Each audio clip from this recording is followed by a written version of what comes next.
My pleasure to introduce today's guest speaker and program. Nelson W. Wolff has served as San Antonio and City of San Antonio and Bexar County community since the 1970s as an elected official and successful businessman. He currently is county judge, a position he has held since 2001 and since been reelected 4 times. Judge Wolff has transformed the role of county government by taking on projects outside the traditional roles of providing criminal justice system, public hospital district, governance for unincorporated areas. This has resulted in a higher profile for Bexar County, not only in the region, but nationally and internationally. In September of 2013, Bexar County landed on the world stage with the opening of the nation's first all-digital public library, Bibliotech. A brainchild of Judge Wolff, Bibliotech offers patrons 24/7 access of more than 30,000 current titles, countless classics, research databases and scholarly journals, comics and graphic novels, music, movies, and magazines. The physical library offers community and group study rooms, an interactive children's area, desktop computers, iPads, laptops, and 800 e-readers for external circulation. A new branch library will open in the San Juan Gardens on the west side this summer in partnership with the San Antonio Housing Authority. An east side location is also being planned, also with San Antonio Housing Authority. The project earned Judge Wolff a nod from Government Technology as one of the top 25 doers, dreamers, and drivers in 2014. With his colleagues on Commissioner's Court and in the City of San Antonio, Judge Wolff has worked to promote greater economic development, including the successful efforts to diversify the economy. Recent economic development achievements include UPS, Dollar General, CST Brands, Mission Solar, and the expansion of Holt Cat's headquarters. He has also been very active in the numerous companies tied to the Eagle Ford Shale play, such as Halliburton, Baker Hughes, EOG Resources, Schulenberger, and Weatherford. Though he dreamed up the concept of the library without physical books, Judge Wolff is also an author, an avid reader, a collector of 20th century first editions. His most recent book, an e-book available on iBooks, Amazon, and Smashwords, is called Bexar County Bibliotech, the evolution of the nation's first digital public library. It's more than just a story of building the library from idea to inception. It parallels the importance of the challenging roles of libraries and development in the mobile digital revolution. He is an author, husband, father, businessman, and public servant. Would you please help me welcome our friend and Judge Nelson W. Wolff.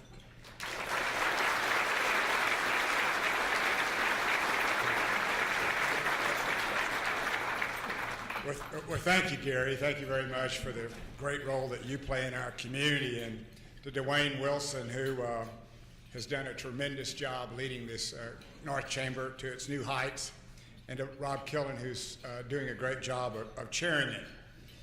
Well, we all know times are good in San Antonio right now. Bexar County employment rate growth has been from 2010 to 2014, about a 9.95% growth, and over 793,000 people are working in Bexar County today. Our unemployment's down to 3.4%. Last year, Bexar County's population grew by 34,000 people, of which 1/2 of them chose to move to San Antonio. And in the first quarter of this year, retail, office, and industrial all saw occupancy growth.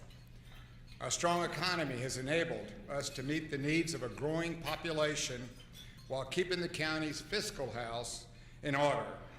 We lowered the county's property tax rate in the current fiscal year, something we've been able to do steadily over the last 14 years that I have served. I'm also happy to announce that all 3 major rating services, have given Bexar County a AAA rating based on our strong, diversified economy, our sound financial policies, and consistent leadership. I want to thank County Manager David Smith for the tremendous job that he has done leading this county.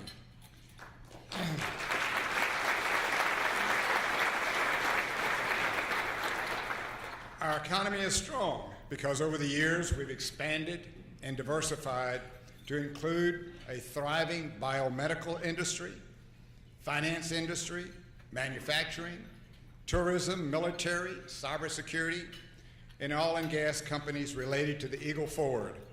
We should be proud of these accomplishments. Proud, but not satisfied.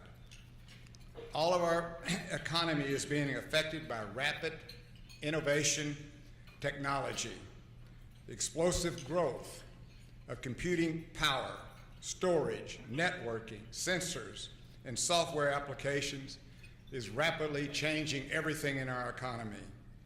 And the dynamics of the job market is changing before our eyes. Mobile, digital, and internet. Every day we see the changes that are occurring here. And successful 21st century cities will be judged by their willingness and their ability to enter into this new economy that is defined by these innovative and often disruptive technologies. But we're slipping behind other cities in our efforts to embrace this emerging new technology. We need to pick up our pace or we will be eclipsed. We only need to look down the road, 35, to see we're not keeping pace. The emerging technology of Austin, they've embraced Uber, Lyft, they're laying Google Fiber. They have numerous technology companies that call Austin home. And for 20 years, they have come together and used the municipal broadband by public institutions. But there is hope and a new rumbling in town. On Tuesday, I attended Lou Moorman's Tech Block kickoff event where some 900 tech industry leaders convened. Lou Moorman's speech at Tech Block's rally emphasized the importance of Uber and Lyft, improving livability, new economic development policies, and marketing the city's strength in this emerging technology. There was electricity in that room and excitement I've never seen before. New leadership is stepping up to move our city forward.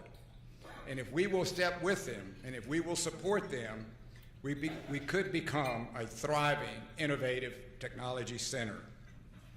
And we have some great building blocks to build on. 24th and 25th Air Force Cyber Commands, NSA, Rackspace, Geekdom, biomedical firms, advanced manufacturing companies, and several small tech firms here in San Antonio. Over the last few months, I've been meeting with leaders in the tech industry, including Rackspace Chairman Graham Weston, President Taylor Rhodes, and former President Lou Moorman. There are a number of other people that are working on this issue that we have visited with, and several of them are with us today. We have a table, and I like to call it the innovative table. And they're here with us today. And as I call their name, if you'll please look to the far right of me, they will be standing up. Lorenzo Gomez, director of the 80/20 Foundation and co-founder of Geekdom. Sean Williams, founder of SA Technology. Y'all please stand as I call you. John Dixon, principal of the Demon Group and chair of the San Antonio's Chambers of Security. Letitia Ozuna, cybersecurity expert. Ken Villano, a former Rackspace executive who's the county's new chief innovation officer. Henry Carr, general manager of Uber Bexar County. Erin Barber and Roxanne Molina with WP Engine. Hugh Miller, City of San Antonio's chief technology officer. And Marina Galvino, a racker and co-founder of Tech Block. I want to thank my chief of staff, Marcy Trevino Ripper, for helping me put this effort together and the research that we've done. And I want to thank I want to thank Commissioner Kevin Wolff, who led us into creating this Office of Innovation and bringing on our efforts to move forward in this area with Ken Villano. Now, over a series of meetings that we've had over this last several months, different groups, but all tied to the industry, and those that you've seen at the table today, we've defined 7 pathways toward an innovative tech city. University research and tech education, venture capital and support for startup tech companies, livability, skill training, new incentive programs for tech companies, the targeting of private sector cyber firms to locate in San Antonio, and building on the technology strengths of our healthcare industry.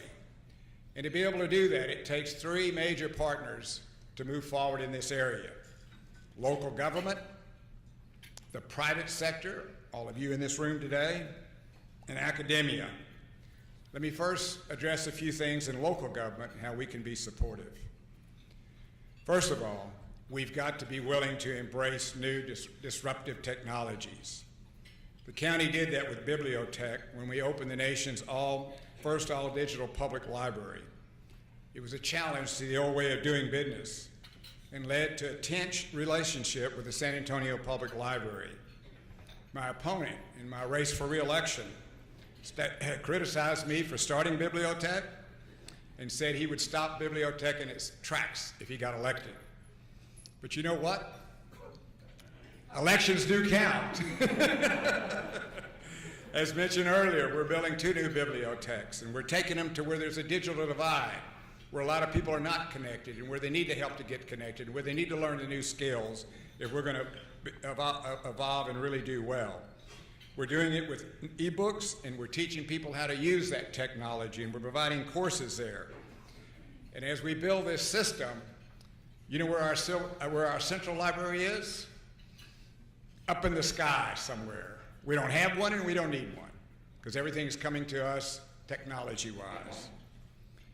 I've had quarterly meetings with the mayors of the other 26 cities in Bexar County. They have a combined population of 184,000 citizens and a budget of $184 million. They are key players in moving our community forward. Windcrest was instrumental in creating a headquarters for Rackspace. The county and suburban cities have embraced Uber and Lyft. I just spoke to the mayor earlier when she was here. She had to be at another meeting, but she was here earlier, and I want to thank her for coming. And she went to that tech meeting. I think she kind of lit her eyes up, because now she's sitting down with Uber and Lyft trying to work out something. It's not just another riding opportunity. It's a marquee saying that we're embracing the new economy. It's across the board that we need to be doing these things. I think a great mantra that we should say about the tech industry should be start here and scale up here, or start there and scale up here. And that means we need to review some of the policies that we have in the city and the county.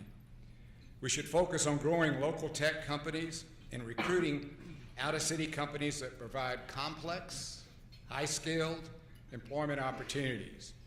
It's about the quality of the job, not just the quantity.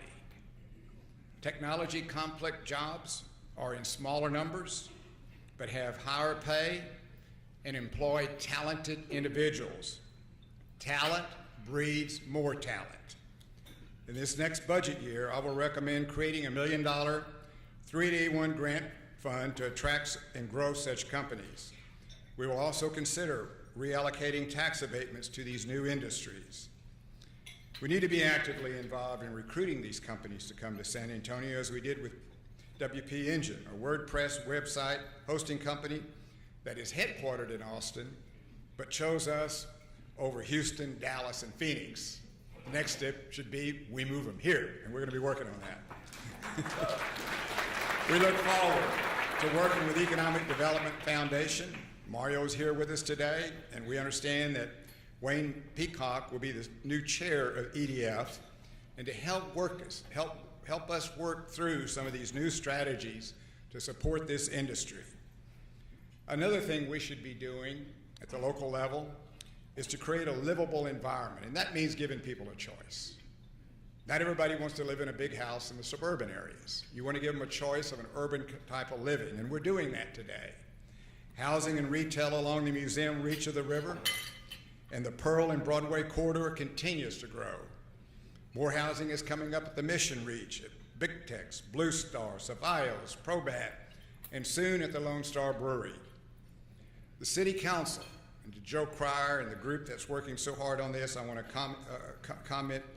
compliment you on bringing the Western Urban proposal to build a new high-rise downtown. The first one we've had, Joe, in how long? 20 years, 30 years? Thank you for the great work that y'all are doing on that. It's a tremendous step forward for the city, a tremendous step. And we'll be supporting your project by offering tax incentives and investing in the San Pedro Creek, which runs right by the proposed tower. We need to continue to invest in amenities that people enjoy and they want to live here and want to come here. The county's committed $125 million to improve San Pedro Creek from north, downtown, south to 2 miles to the confluence of the Elizondo-Apache Creeks.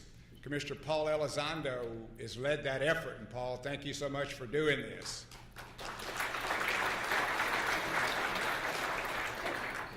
The project will also provide an amphitheater, areas for al fresco dining, natural areas, and installations that tell our cultural history. We will finish the first major portion of it in 2018 in time for the 300th anniversary of San Antonio and Bexar County. We're also investing $100 million to upgrade the Bexar County Arena, the Coliseum and Expos Halls. Work is underway on the arena. Go Spurs, go. We're going to have you a new home. We need to support Gordon Hartman's effort to attract Major League Soccer. And we need to get a AAA baseball team here and build a new baseball park downtown. We'll continue to support our cultural institutions. The county invested over $100 million in the Tobin Center. And I must tell you that investment's paying great dividends already. In just 238 days of operation, the Tobin has hosted 418 events with 173,638 guests, including more than 30,000 children. And there are different performances. That's basically 800 people twice a day at each one of the performances. The county has contributed to the Duceum, the new San Antonio Children's Museum, that will inspire children toward technology at a very young age. We've also invested in the Whitty, the Briscoe, and the Alameda. Most important, coming up very soon, is the deciding factor of whether San Antonio will have the first World Heritage Site in the state of Texas. We're going to be taking a trip. I'll be going with a local delegation to Bonn, Germany. We'll leave late June or early July, and July 5th, I believe, is when they're going to vote on us. The county for 9 years has been working on this. We've put $200 million into the Mission Reach of the river that connects all of the museums. We built 4 portals to each one of the museums. We put money into the Secas.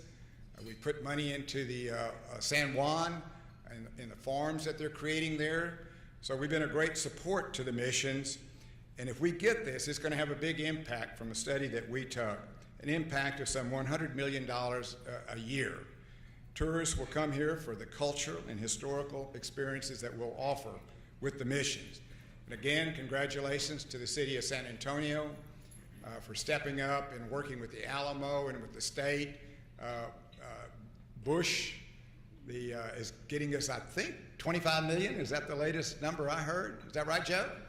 $25 million toward restoring the grounds of the Alamo. A very, very exciting deal, and that will play a big role, I believe, in the decision of on the World Heritage Site.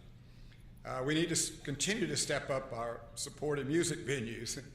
Some of you that were probably here a couple of years ago when I brought the sounds of a girl in coma here, and they walked out and they had tattoos and and you wondered, who in the hell were these girls, you know? But I knew they could sing a great song, a Patsy Cline song, Walking the Floor Over You. This crowd went wild when they heard that. We've got great talent here. The Maverick Music Festival just completed its third year featuring indie bands. They had a record crowd this year, and we need to continue to grow these festivals like the Maverick and Conjunto and Jazz Alive and the Rock one that's coming up now. At the same time, we need the business community to invest in smaller venues. The Paper Tiger, you got to go to the Paper Tiger. Just opened in the old White Rabbit on North St. Mary Street. So that's coming back alive. We just make sure we got the security right there. We fouled up 20 years ago. Let's get the security right. So that's coming back, and that's what young people like. You know, they like to bar hop. You know, I went to my granddaughter's graduation in A&M. She got a master's degree, and she said, "Well, let's go down to the Strip." I said, "What are we going to do there?" "Well, we're just going to go from one bar to the other bar." I said, "You know, I think I'm going to go home. I don't think I can do that." But she went. She stayed up to 5 o'clock in the morning, went to graduation the next day. Oh, God. But anyway, young people like that. And we need to provide that atmosphere. Another important part, I mentioned it earlier, is municipal fiber. And we cannot underrate the importance of this, I don't believe. Former council person Letitia Oziner, you saw her just a few minutes ago, led the effort to use CBS fiber to connect public universities, public schools, community colleges, the county, and numerous other public institutions. The city of Austin has been doing this for 20 years. Just this week, I met with Wayne Wedemeyer, who runs the program in Austin. He has 11 institutional partners, and one partner alone has saved $54 million in access costs over this period of time. We're willing to join the city and step up and financially contribute to such a system. Yesterday, I had the chance to talk to the city's information technology officer, Hugh Miller, who's with us here today, who is working to close the gaps in the CBS fiber line, and by this fall, expects to move forward on expanding the use of municipal fiber. Unbelievable opportunities no other city in the nation would have. CBS is connected to every home in the city of San Antonio and Bexar County.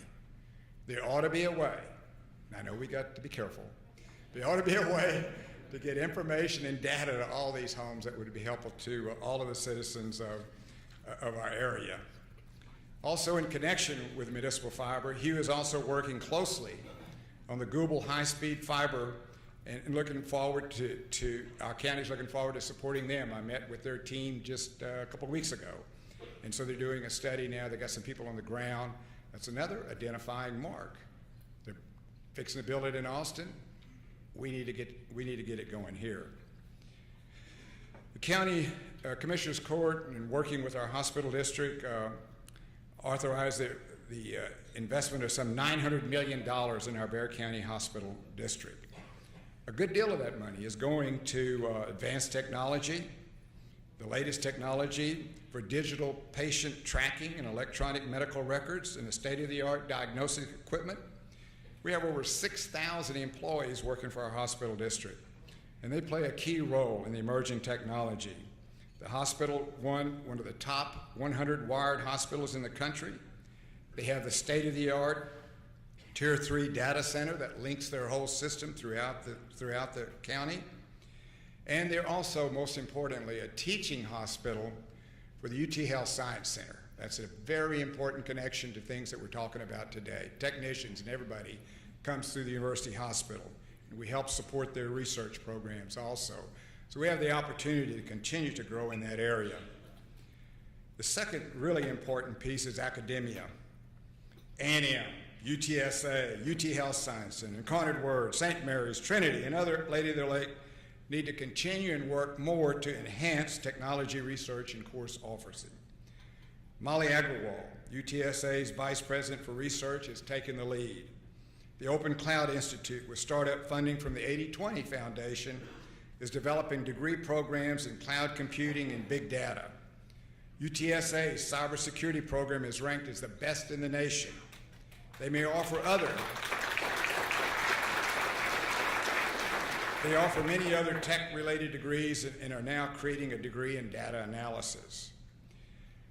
Workforce and skill training, got to be right at the top of the list. Got to be at the top of the list. Mayor Taylor and I chaired a workforce summit in January 2015. We must broaden the skill training partnership with the Alamo College District. I know some of their officials are here today, and the high school, to build on the success we've had with Alamo Academy. We're doing good there, but we're only reaching 150, 250 people, young students a day. There's an extraordinary opportunity under House Bill 5 that allows schools to change the pipeline of education. Stop teaching to the test and teach to the job, and that's what we want our education system to do.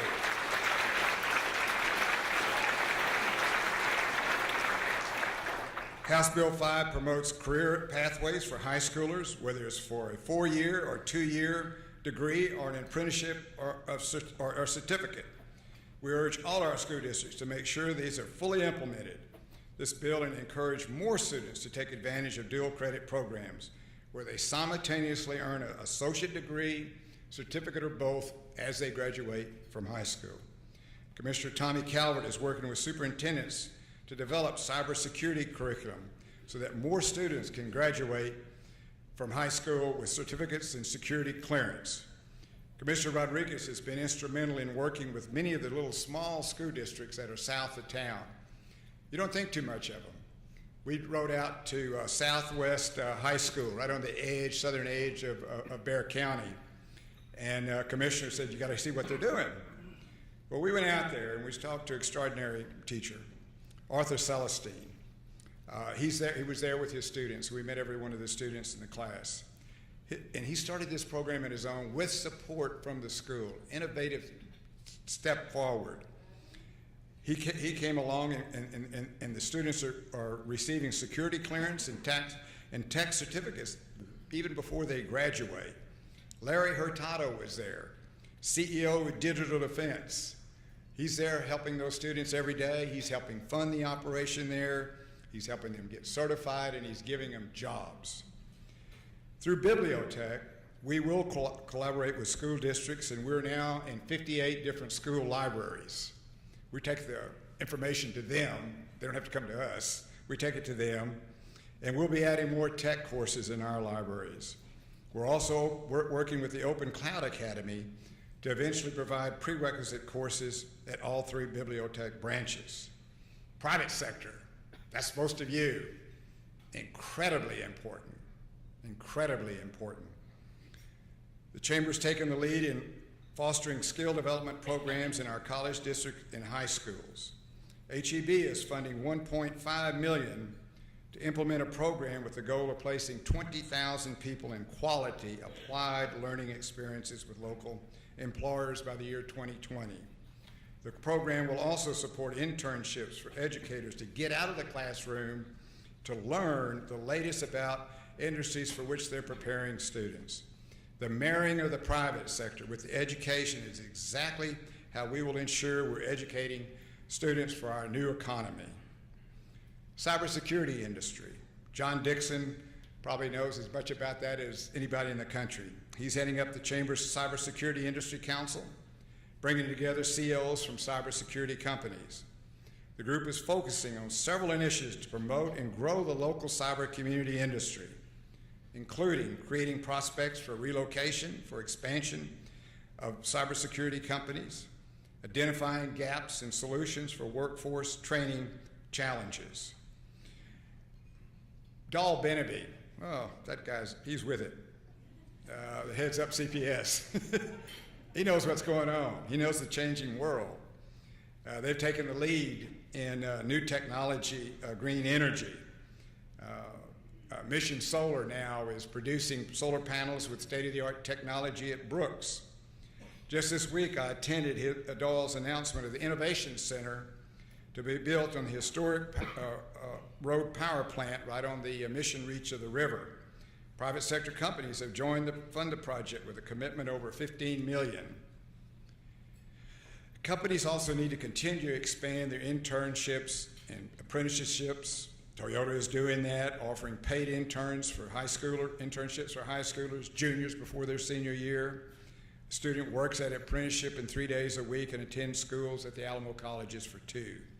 Rackspace created the Open Cloud Academy to offer self-paced and instructor-led programs in Linux, service administration, network security, and software development. Need to grow those programs. And I know we got many other companies that are doing that today also. I got to tell you one little interesting visit that I had. We all remember 1968, we had the World's Fair. I think all of you know about that. But I don't think all of you probably remember Data Point. A little company, started here in 1968, produced the first computer terminals connected to mainframes. Then 1971, built the first desktop computer here in San Antonio. They hired a guy to help them on a consultant. You know who that was? Bill Gates. What happened? It was a part of a bad management because they got up to over 10,000 employees at one time. But the community didn't see the possibility of expansion of that and how you support something like that and how do you get other companies here. Management, merging technology somewhere else, killed it. We could have been the leading technology place in America had we known enough to rally around that industry, but we let it go and we lost it. It's been gone for a long time. Rackspace comes back now and has kind of enthused all of us with their deal. So I went out yesterday. It was very interesting to meet David Monroe, who is part of that. He owns eWatch now, a video conferencing firm. He was one of the pioneers back there, and he has in his office, large offices, a museum. You can go there and see this first computer, or see the first terminals, or see the evolution of technology. And he's working with Sean Williams, who you met just a minute ago, SA Techosystem, to build a science and technology museum in San Antonio. We're the only large city that doesn't feature that, doesn't tell or show young people how the world has changed in that period of time. So we're going to work with him on that idea. We need to increase availability of venture capital funds and expand on the work that Greekdom is doing to house students. Let me just tell you one little thing, one little story. Janie Gonzalez got a $500 investment several years ago for her company called Webhead, security web firm. Today, she has 89 people working for her. So venture capital, even in small amounts, can inspire someone to really step forward. There's 2 sources that we've got besides training people under House Bill 5. That's the military people coming out that have expertise in cybersecurity. We need to work with them, get them to stay here, get them to go to work for a firm, and more important, to start their own company here. About 200 people a year kind of transition out of Rackspace looking for new innovative things to do. We need to sit down with them and what is it you want to do and what is your plan to start something and get them to stay here in San Antonio. So let me just say in closing, local government, academia, and the private sector must come together to chart out these 7 pathways to change. We must create a collaborative community with a common goal of making San Antonio and the Greater Bexar County the next big tech community. We can do it if we'll all work together. Thank you.